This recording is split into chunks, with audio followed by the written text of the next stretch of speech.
Welcome to the Untypical Parent Talks to Herself, the podcast for typically untypical parents. I'm Liz Evans and I am the Untypical OT and I'm your host. And in these bite-sized solo episodes, we're going to dive into real talk about parenting in additional needs families.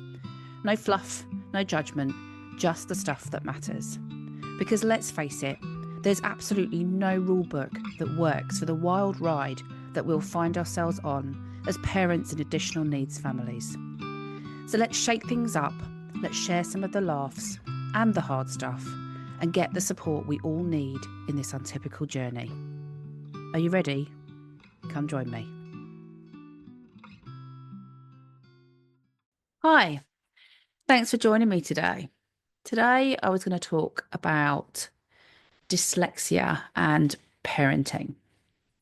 I'm actually going to split this up into two separate episodes because I think I want to keep them short, but there's kind of a bit more to talk about, I think, in these ones. So what I wanted to do was talk about dyslexia and how dyslexia might impact a person with their parenting and how they parent. So I want to start with, obviously, dyslexia is specific and different with each person. So what is how it affects me and impacts me and what helps me will be different to another person. They're not the same. It affects all of us differently. So I can only talk from my own perspective and what I have found challenging and what I have found has helped. And that might be different for you. But it might also just be an interesting thing to think about. It might be that you are maybe listening to this as a professional and you are working with a family and you might know that the parent is dyslexic. You might not know that they are dyslexic. And that's another thing to kind of think about. I think when we think about the kind of neurodivergent side of things and neurodivergent brains, we tend to talk a lot about people being autistic or ADHD. But actually, dyslexia has a big impact as well. Dyslexia can exist on its own, but it can also be alongside ADHD. There's quite a high correlation between both diagnoses with ADHD and dyslexia, but also you could be autistic and dyslexic.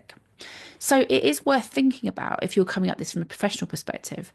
It may also be that you may know you are dyslexic as a parent, or you suspect that you may be dyslexic. A bit like I suspected, I self-identified probably as being dyslexic, but actually it was never actually confirmed until just a couple of years ago. So I just wanted to kind of bring this to people's the forefront, I suppose, of their thinking, that actually dyslexia can have quite a big impact on parenting and how we parent and what we might find difficult. So I just wanted to talk about that. That's what I was coming on to talk about today. And I'm going to split it, as I say, into two parts. So the first bit I was going to talk about was what it looks like for me. What does dyslexia and parenting look like for me? So it's not just a school thing or a work thing as we get older. So I think we tend to think of dyslexia as the impact that it might have on you at school when you were younger and you're learning. And then as we get older, we might think about how dyslexia impacts us at work and how we're able to engage with work and any supports we might need around that when we're in a work environment, allowing us and enabling us to do our jobs. But what I don't hear people talking about is how dyslexia impacts you on a day-to-day basis as a parent. And I thought that might be an interesting thing to talk about, that we might not have thought about that. And it might be to say that you are a parent that is dyslexic or suspects you might be dyslexic, but actually you haven't thought about how that might be impacting on your parenting and the way that you parent, and maybe our thoughts and our feelings and our emotions and our stress and our anxiety as parents. You might not have even thought about that bit. You might have thought if you are a diagnosis of ADHD or of autism, that you're autistic or ADHD, that actually that's what's causing the anxiety, that's what's causing the problem. But actually, if you've got dyslexia in the background, it could be something going on around the dyslexia. And like I say with everybody that I work with, until we know what it is we're dealing with and pinning that down, how do we know what supports to put in? So it might be really different. So anxiety that you're feeling about something, is it coming from a sensory system or is it coming from something else? Is it coming from a worry about something, a working memory problem, whatever? But until we know, being able to pull that apart and just considering actually, could this be because I'm dyslexic? It's just worth thinking about. And it's just something that I'm really interested in. And I don't hear people talking about it. I don't hear people talking about how dyslexia impacts our parenting. It's how dyslexia impacts us in school. It's how dyslexia impacts us learning. It's how dyslexia impacts us in the work environment. But actually, when I look at it from an OT perspective, when we look at occupation, I'm looking at dyslexia and how it impacts me functioning and doing the things that I need to do. How does it impact me doing my occupations? And occupation isn't just work, occupation is doing. So that's what I want you to think about today. That felt like a bit of a rant in about occupation. But I'm an occupational therapist, so I'm always going to come back to that. And that's the angle that I come at this from, is occupational therapists. When we work with people, we are looking at all the things that people are great at. We are looking at all the things that they find tricky and a bit more difficult. And then we look at how can we support that person to do the things that they need and they want to do. And that might be in all the different roles that they hold. And we often, loads of the time, forget that actually parenting is a huge, massive role. And we often think about, it's our work role, it's our self-care role, looking after ourselves and making sure that we've got all those things met. But actually, parenting is a ginormous, ginormous, all-encompassing, all overarching, all overwhelming at times role that we are engaged in. And dyslexia can impact that.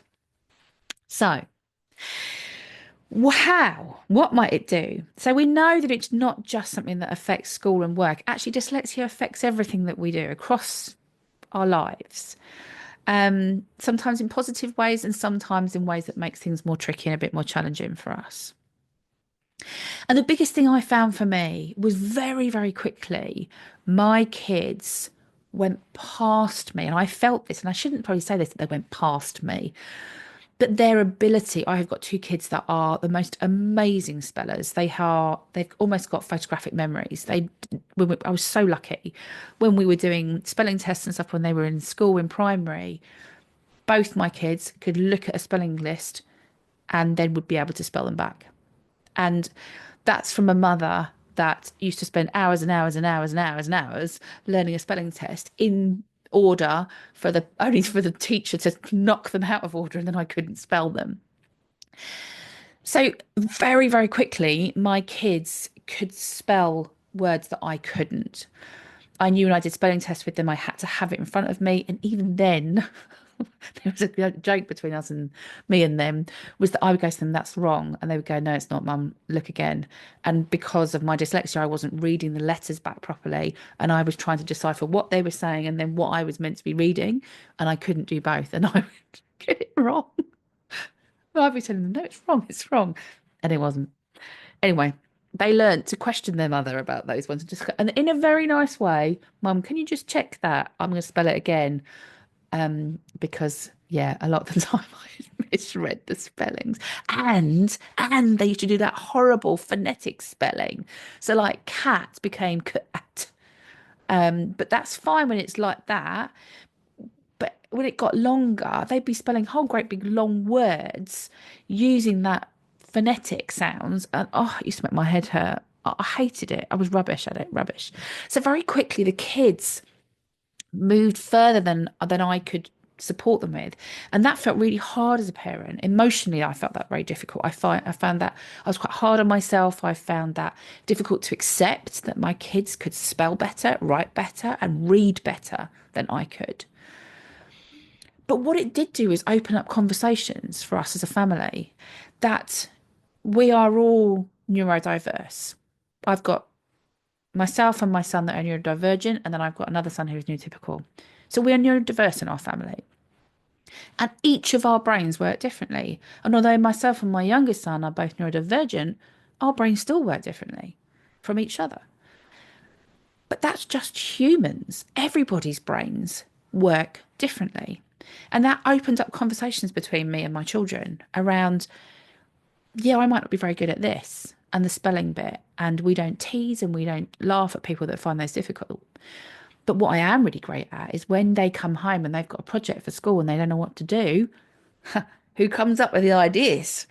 Me, because I'm great at idea generation, which they struggle with because that's not their forte. So we very quickly opened up those conversations in our families around what that difference brought, what I found difficult, that an acceptance, and I hope that I never hear my children ever tease another child for not being able to spell or read. And it also brought a discussion that I could have with my kids that I wasn't perfect, that there were things I found difficult, that as an adult, I was not all knowing, all seeing, all doing, that there were things that I found difficult. And I used to use that by saying to them, when I'd be doing something, I'd ask one of them, help, I can't spell, how do I spell this word?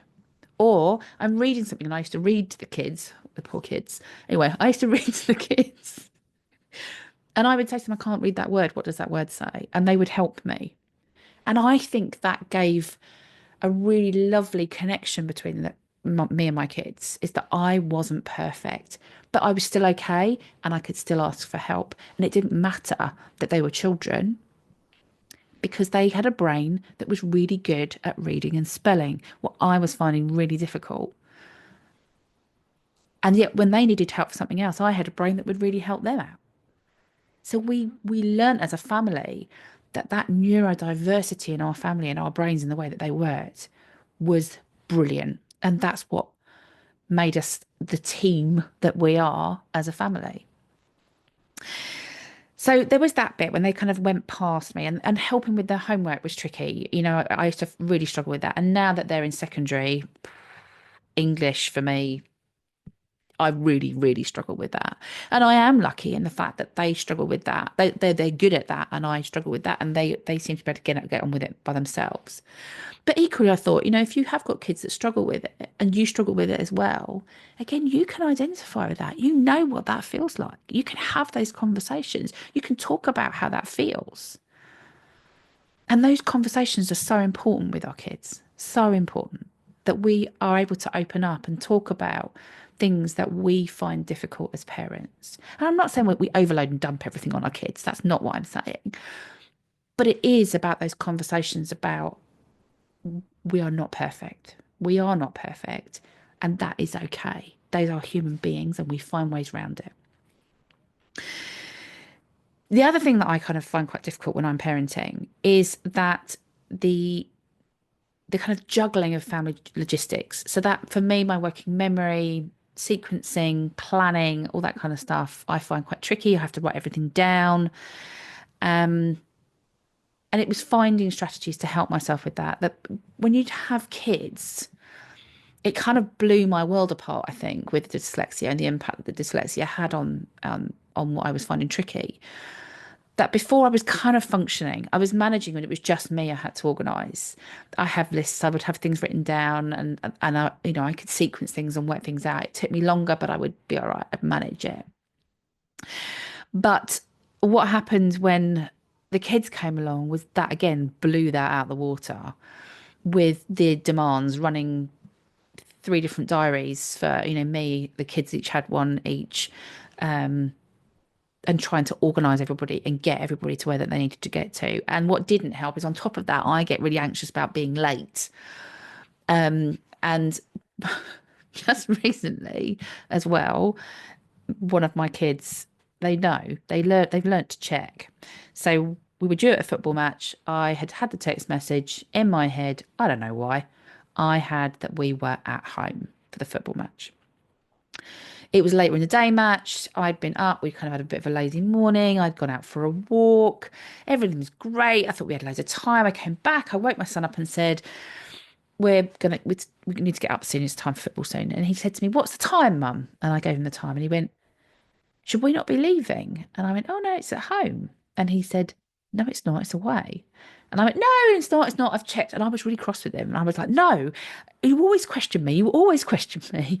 You ring your mates and find out I'm right. It's at home." Yeah. Turns out it wasn't at home.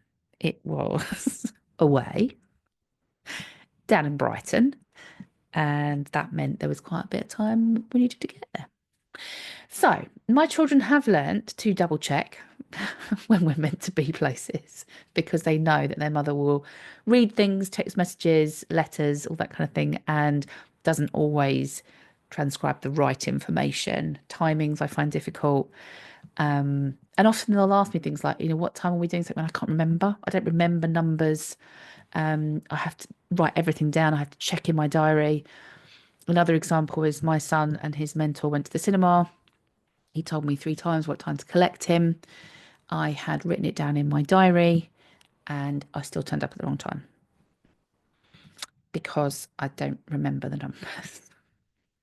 So it did impact me with that one. And it's things like as well, planning ahead with cooking and stuff like that. I find that tricky as well. I often get to the point I don't know whether you're the same. Oh, there's nothing in the fridge and nothing in the cupboards. And I've kept thinking I must go and do that. But with, keeping things in mind and remembering to do them, I just don't remember to do them and I forget. So again, my kids will often say to me, "Mum, have you ordered the shop yet?" I try and keep my shop on a regular day so that I try and remember and helps me to remember a bit more.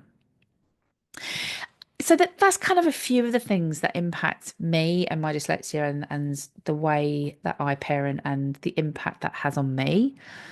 There are some great things that come with my dyslexia, a bit like in with my working, is that I'm great with ideas. I'm an ideas person. I'm quite creative.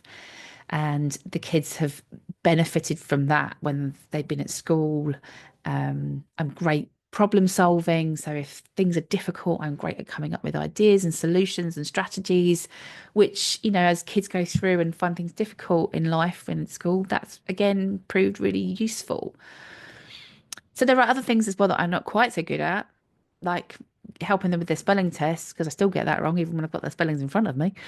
Um, they we've learned to bend around that as a family. And I think knowing and appreciating that we are all different has been an amazing thing for us as a family.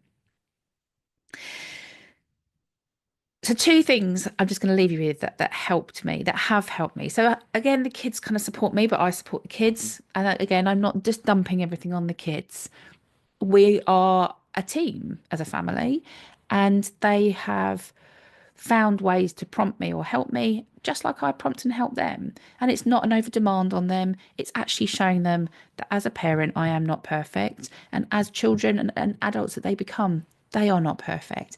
And that is okay. We don't have to be perfect. We won't be perfect. And stop trying to achieve perfection. So they give me a hand when I need it. The other thing that has helped more recently has been AI. So again, I had this love-hate relationship with AI, but what I am using AI for at the moment with my parenting side of things, and I'm going to do another podcast on this, but I'm going to give you a little nugget that I use it for, is when I've got a lot on in a day and I find it quite difficult to schedule and think about, okay, what do I prioritize and where do I go do things next and whatever. I do use AI for that. And the other thing that AI can be great for is when I look in the fridge and I think, what on earth am I going to cook with that? And you type it into AI and go, I've got this, this, this, and this, and this. What can I make with it? And it will spit you out recipes, which is amazing. So I use it in those moments when things have kind of got a bit tricky. or I just need help to sequence and organize things and what to do next and what I need to do. And I'm a bit of a tick list girl, so I do like a bit of a tick list, and it will help me with that. And the other thing is sometimes I need to see it. So when things are a bit tricky, or I'm finding things difficult, or things are quite chaotic, and that planning side of things, I'm better when I can see it. So sometimes it is just getting out an A4 piece of paper, and I literally just will do a dry. I'll write bits down, and I've got arrows and whatever. But actually, then just being able to see it really helps me to work out what it is I need to do. I'm going to stop there. And I'm going to move on to, there'll be a part 2 that will come out about this. And this is one around dyslexic parenting when we are in the systems that feel inaccessible. And those systems are things like tribunals, SEN, local authorities, schools, all those kind of things. That when you are a dyslexic parent, how does that impact you? And what are some of the skills and the strategies and things that I find helps in those moments? So that's it for me today.